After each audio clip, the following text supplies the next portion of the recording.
একটা কথা মনে রাখবেন, পৃথিবীর প্রত্যেকটা মানুষের সমস্যা থাকবেই। সমস্যা থাকাটাই স্বাভাবিক, অভাব থাকাটাই স্বাভাবিক। আপনার হয়তোবা 2-1 বিঘা জমি আছে, আপনি একটু অভাবে পড়ে আছেন। আপনি চিন্তা করলে দেখবেন, লক্ষ্য করলে দেখবেন, যাদের কোটি কোটি টাকা আছে ওই সময়তে 2 টাকাও খুঁজে পায় না, 2 টাকা দেওয়ারও সুযোগ পায় না, কারণ ওই সুযোগ আল্লাহ তাআলা তাকে দেয় নাই। ঠিক না বেঠিক? আরো জোরে বলেন। প্রত্যেকটা মানুষের কষ্ট থাকবেই। এটাকে যাচাই করার জন্য আপনি একটা কাজ করবেন, আপনি আপনার কষ্টের কথাগুলো একজন মানুষকে বলবেন। তো যখন বলবেন ওই মানুষটা তখন ওর কষ্টের বর্ণনা শুরু করে দেবে। তো আজকে আমি আপনাদের সামনে কোরবানির সম্পর্কে কিছু কথা বলবো। আমা তাওফীক ইল্লা বিল্লাহ। কারণ কোরবানির পূর্বে অনেক মানুষ দুর্দুল্যমান অবস্থায় থাকে, এবছর কোরবানি করব কিনা, এত টাকা পয়সা যাবে, থাক এবার না করি, পরের বার করব। এরকম অনেক নিয়ত নিয়ে মানুষ চিন্তায় পড়ে যায়।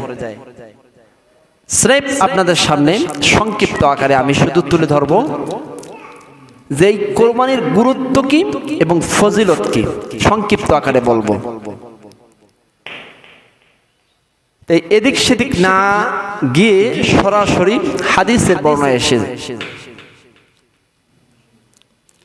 কোরবানির গুরুত্ব সম্পর্কে যদি আমি বলতে চাই, قال رسول الله صلى الله عليه وسلم بالمدينة 10 سنين يضحين। রাসূল করিম সাল্লাল্লাহু আলাইহি সাল্লাম মদিনায় 10 বছর অবস্থান কালীন সময়ে প্রত্যেক বছরেই কোরবানি করতেন। সুবহানাল্লাহ বলেন।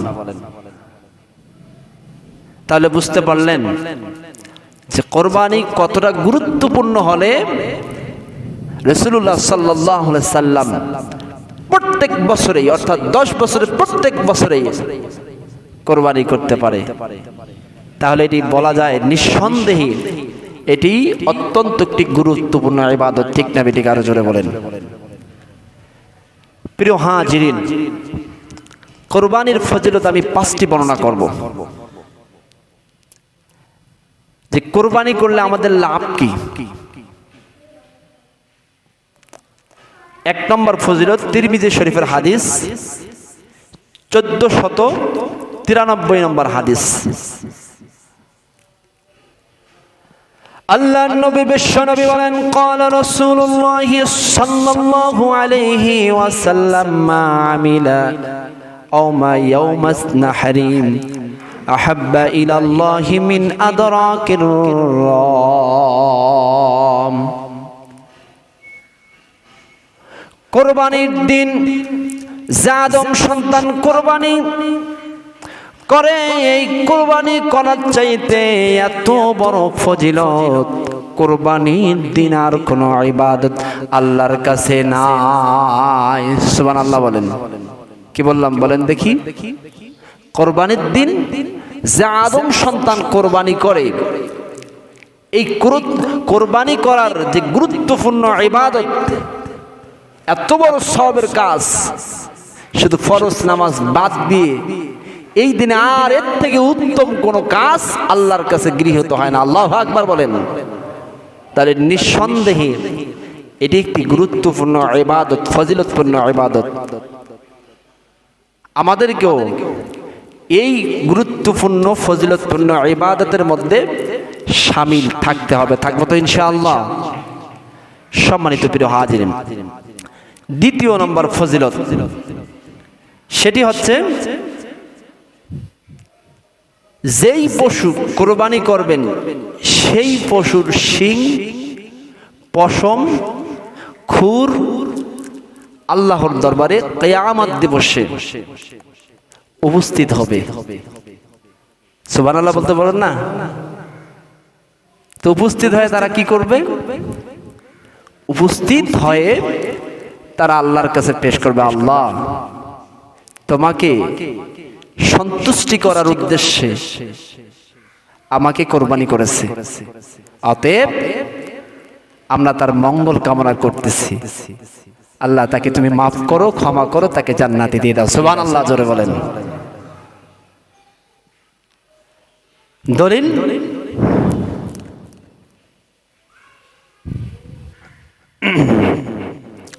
তিরমিজি শরীফ হাদিস, وإنما لتقدم قيامة يقرؤوننا وأشرائها وأسلافها।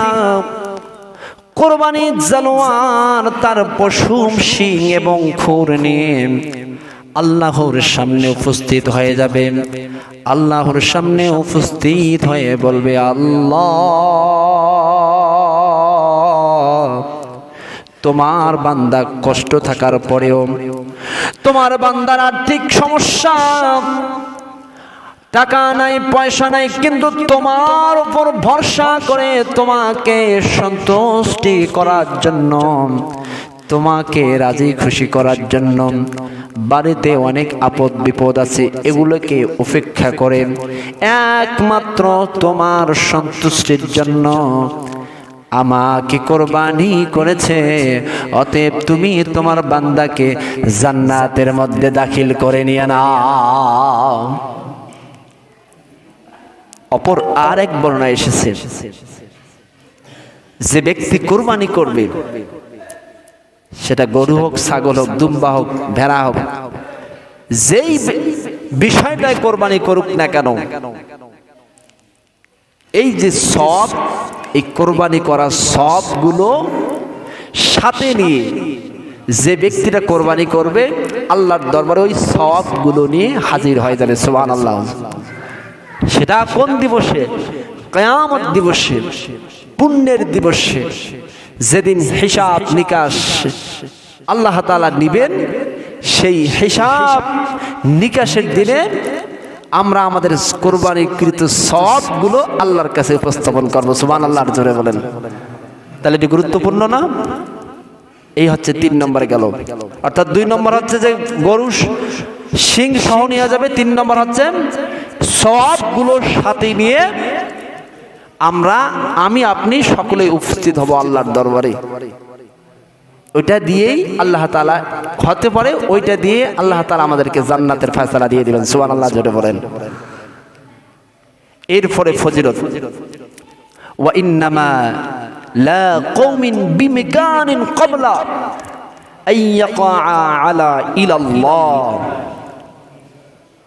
রাসূলুল্লাহ সাল্লাল্লাহু আলাইহি সাল্লাম বলছেন, কোরবানির পশু জবাই করার সাথে সাথে জবাইকৃত পশুর রক্ত মাটিতে পড়ার পূর্বে, কে বললাম বলেন দেখি, কোরবানির পশুর জবাইকৃত, অর্থাৎ যে কোরবানিটা আমরা করব, যে পশুটা কোরবানি করব, এই পশুটার রক্ত মাটিতে পড়ার পূর্বে ওই রক্ত আল্লাহর কাছে এক বিশেষ স্থান দখল করে নিয়ে নেবেন, যেটা আল্লাহ তাআলা আমাদেরকে কিয়ামত দিবসে আমাদেরকে পুরস্কৃত করবেন। সুবহানাল্লাহ, জোরে বলেন। কোন বিষয়টা আল্লাহর কাছে যাবে?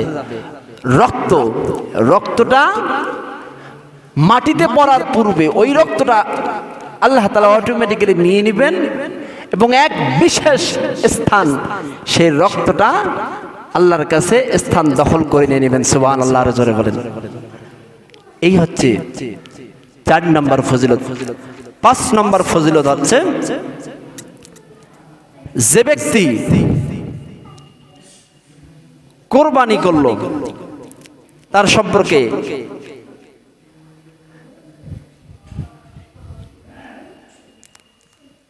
রাসূলুল্লাহ সাল্লাল্লাহু আলাইহি সাল্লাম বলেন, ক্বালু ফামা লানা ইয়া রাসূলুল্লাহ, ক্বালা বিকুল্লি শা'রাতিন হাসানা।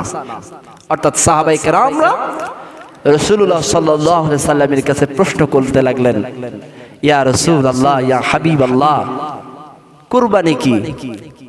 এক বর্ণনা এসেছে রাসূলুল্লাহ সাল্লাল্লাহু আলাইহি সাল্লাম জবাব দিয়েছিলেন, সুন্নাত আবিকুম ইব্রাহিম আলাইহিস সালাম। এই কুরবানিটা হচ্ছে হযরত ইব্রাহিম আলাইহিস সালাতু ওয়াস সালামের সুন্নাত।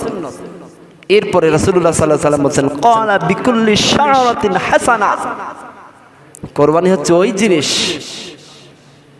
যে কোরবানির পশুর যতগুলো পশম, যতগুলো লোম আছে, সেই লোম সমপরিমাণ আল্লাহ তাআলা যতগুলো লোম আছে ততগুলো সব নেকি আমাদের আমলনামায় আল্লাহ তাআলা দান করেন। সুবহানাল্লাহ, জোরে বলেন।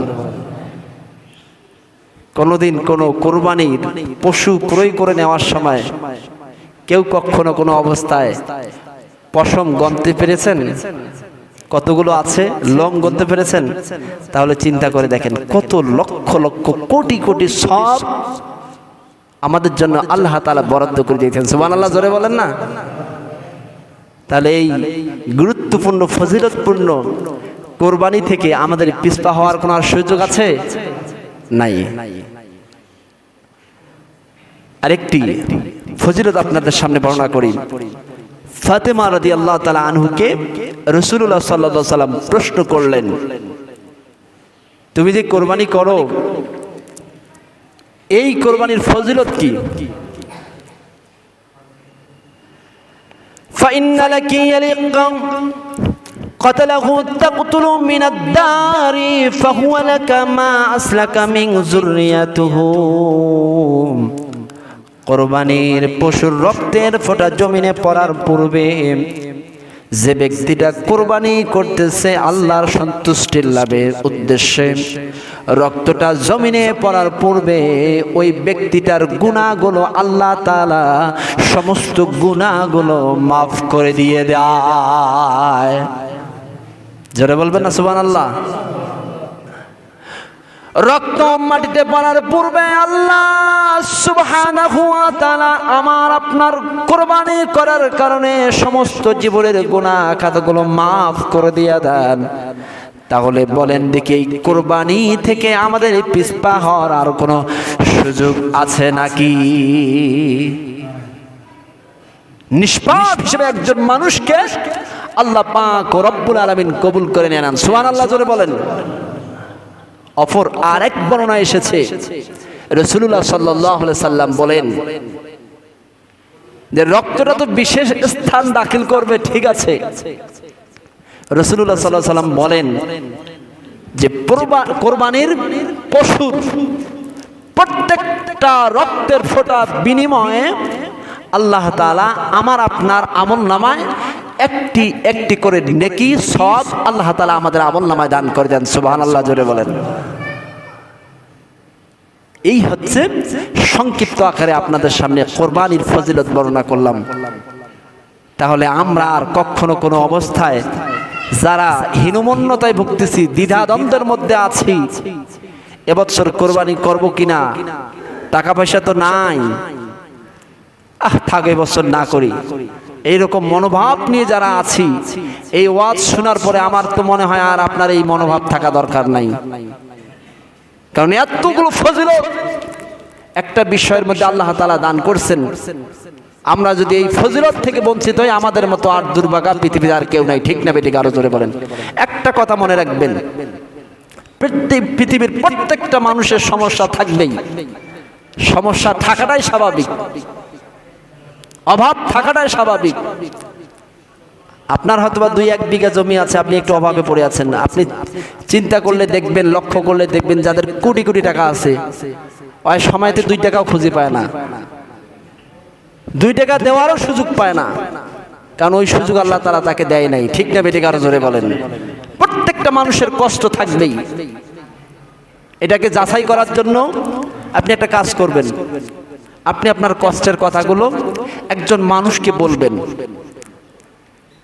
তো যখন বলবেন ওই মানুষটা তখন ওর কষ্টের বর্ণনা শুরু করে দিবে।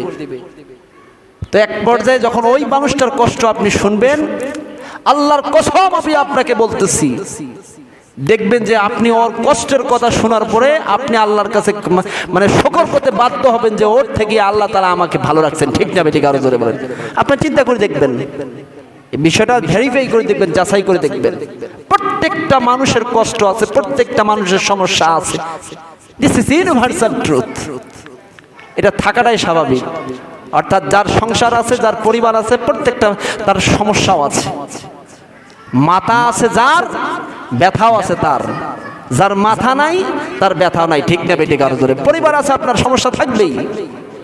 এই সব সমস্যাগুলো ভেদ করে আল্লাহ তাআলার সন্তুষ্টির জন্য আমি আপনি সকলেই কোরবানি করার জন্য নিয়ত করব তো ইনশাআল্লাহ। আল্লাহ তাআলা আমাদের সকলের নিয়তগুলোকে কবুল আর মঞ্জুর করুক, সকলে বলে আল্লাহুম্মা আমিন। প্রিয় হাজিরিন, কোরবানি করার পূর্বে আমাদেরকে 4টি কাজ করতে হবে। কি বললাম বলেন দেখি? কোরবানি করার পূর্বে আমাদের সকলকে 4টি কাজ করতে হবে। তার মধ্যে 1 নম্বর কাজ, আমাদেরকে আগে নিয়ত করতে হবে। 2 নম্বর হচ্ছে এই যে কোরবানি করব, কোরবানি করার অর্থটা, সহজ কথায় টাকাটা হালাল টাকা হতে হবে। 3 নম্বর হচ্ছে শরীয়ত মোতাবেক এই কোরবানিটা করতে হবে। 4 নম্বর হচ্ছে রিয়া মুক্ত কোরবানি করতে হবে। আচ্ছা বলেন দেখি, আমরা কোরবানি করার সময় এই 4টার সঙ্গে সংযুক্ত আছি না অনেকেই?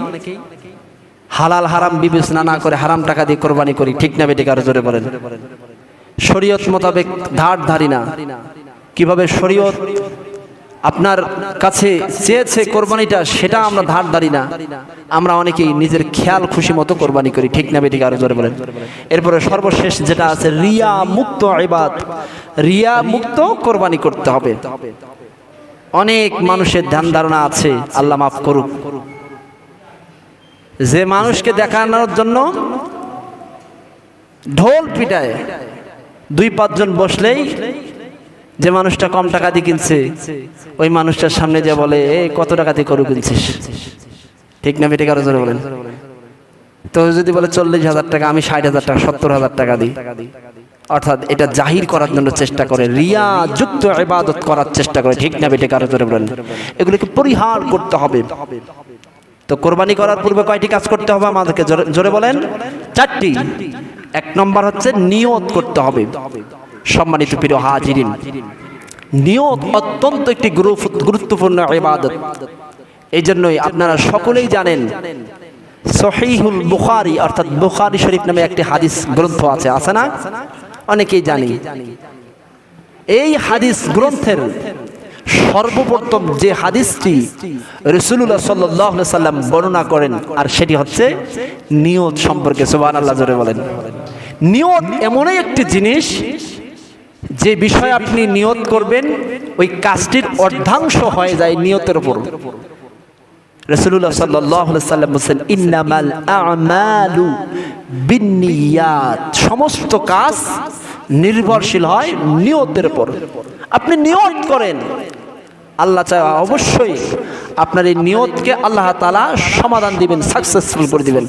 কিন্তু আপনার যদি নিয়তই নড়বড় হয়, এইবার কোরবানি করব কিনা, আচ্ছা দেখা যাক ইনশাআল্লাহ, ইনশাআল্লাহ না বলে অনেকেই বলে দেখা যাক, নিয়ত ঠিক মতো করতে পারি না। আর এই জন্যই কোরবানি থেকে আমরা বিভিন্ন ইবাদত থেকে আমরা পিছপা হয়ে যাই, ঠিক না বেটি কারো জোরে বলেন? এই জন্য আমাদের সর্বপ্রথম যে কাজটি করতে হবে, নিয়ত করতে হবে। মানুষকে দেখানোর প্রবণতা আমাদেরকে বন্ধ করতে হবে, তাহলে এই কোরবানিটা আল্লাহর দরবারে আমাদের কবুল হবে। আর নিয়ত একমাত্র আল্লাহ সন্তুষ্টির জন্য নিয়ত করতে হবে। এই জন্য আমাদেরকে যখন আমরা অংশীদার অর্থাৎ ভাগ করে কোরবানি দিই, অর্থাৎ 7 ভাগে 5 ভাগে 4 ভাগে যেসব মানুষের সঙ্গে আমরা কোরবানি দিচ্ছি, এই সব মানুষের নিয়ত সম্পর্কে আগে জানা উচিত।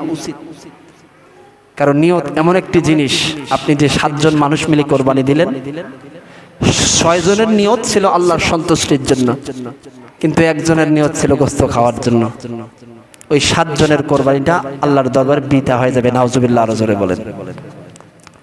এই জন্য নিয়ত হতে হবে একমাত্র খালিস মুখলাস একমাত্র আল্লাহর সন্তুষ্টির জন্য, তাহলে আমাদের সকলের কোরবানিগুলো আল্লাহর দরবারে কবুল হবে ইনশাআল্লাহ। এখানে একটা প্রশ্ন আসে, সেটি হচ্ছে যে একটি পশুতে কতজন শরীক হয়ে কোরবানি করতে পারবে? এখন আরেকটা বিষয়, প্রশ্ন অনেকেরই ঘুরপাক খায় যে 7 ভাগে কোরবানি করা যাবে কিনা, এরকম একটা প্রশ্ন আসে না? আসে। বর্তমান সময়ে মানে এটাই সমাধান দেওয়ার আগে একটি কথা বলি, এটি হচ্ছে একটি ইখতিলাফি মাসআলা, অর্থাৎ ফিকহি গ্রন্থের একটি মাসআলা।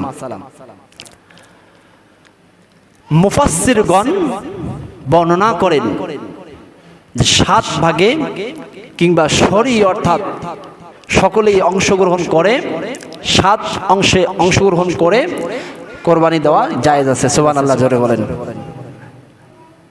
অর্থাৎ আমরা 7 ভাগে একটা কোরবানি দিতে পারবো। কিন্তু এখানে একটা বিষয় আমাদের অনেকেই ভুল করে থাকি, তো দেখা যায় যে টাকা নাই, 6 জন দিয়েছি 6টা ভাগ, আর একজনের টাকা হচ্ছে না, আর একজনকে মিলাইছি, 2 ভাগ মিলে 1 ভাগ নেয়, আছে না? এরকম আছে।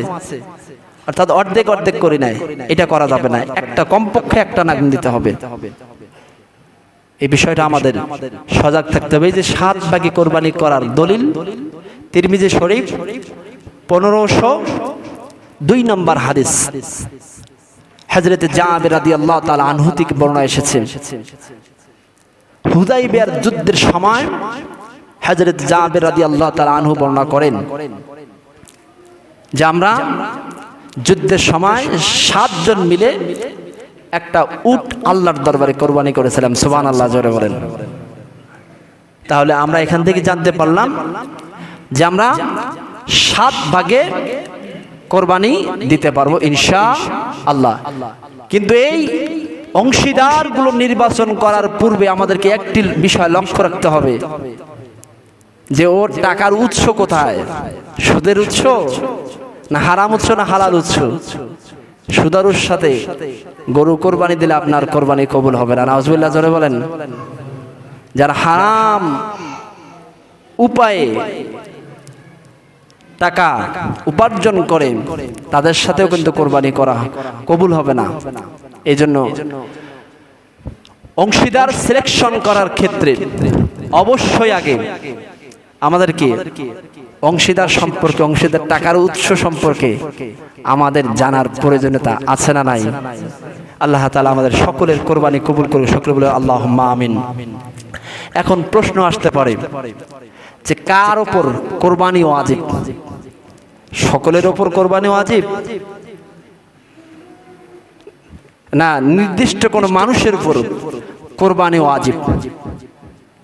এই বিষয়ে রাসূলুল্লাহ সাল্লাল্লাহু আলাইহি ওয়াসাল্লাম বলছেন যে 10ই জিলহজের সুবে সাদেক থেকে 12ই জিলহজের সন্ধ্যা পর্যন্ত কোন মানুষের কাছে সুস্থ মস্তিষ্কের অধিকারী মানুষ, বালেগ এবং মুসলমানের উপর, অর্থাৎ এই সমস্ত মানুষের উপর যে মানুষগুলো 7.5 তোলা স্বর্ণ বা 52.5 তোলা রূপের মালিক, অর্থাৎ সমপরিমাণ টাকার মালিক।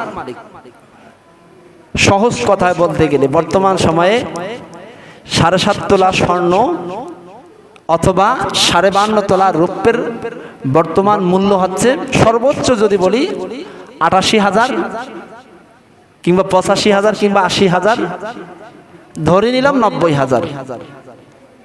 এই সমপরিমাণ যদি কোনো মানুষের কাছে টাকা থাকে আর স্থায়িত্ব হচ্ছে 10ই জিলহজ থেকে নিয়ে 12 জিলহজ পর্যন্ত তার কাছে যদি থাকে, তাহলে ওই সম্পদ থেকে তাকে আল্লাহর রাস্তে কোরবানি করা ওয়াজিব আল্লাহ তাআলা করে দিয়েছেন। সুবহানাল্লাহ, জোরে বলেন।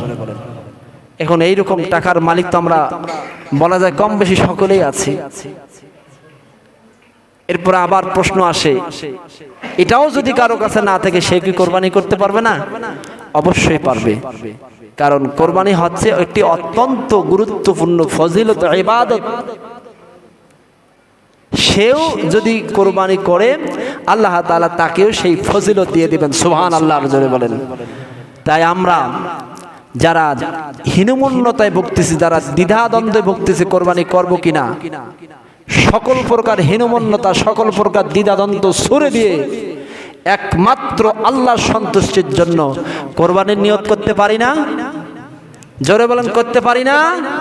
ইনশা হলো না? ইনশা আপনি নিয়ত করেন, আল্লাহ তাআলা অবশ্যই আপনার কবুল করবেন ইনশা আল্লাহ তাআলা। সকলের নিয়তগুলো কবুল আর মঞ্জুর করুক, সকল বলে আল্লাহুম্মা আমিন। এই আশাবাদ ব্যক্ত রেখে সকলের সুস্বাস্থ্য কামনা করেন। আমি আমার সংক্ষিপ্ত অগোছালো কথা এখানে শেষ করছি। ওয়া আখিরু দাওয়ানা আলহামদুলিল্লাহি রাব্বিল আলামিন। আসসালামু আলাইকুম ওয়া রাহমাতুল্লাহি ওয়া বারাকাতুহু।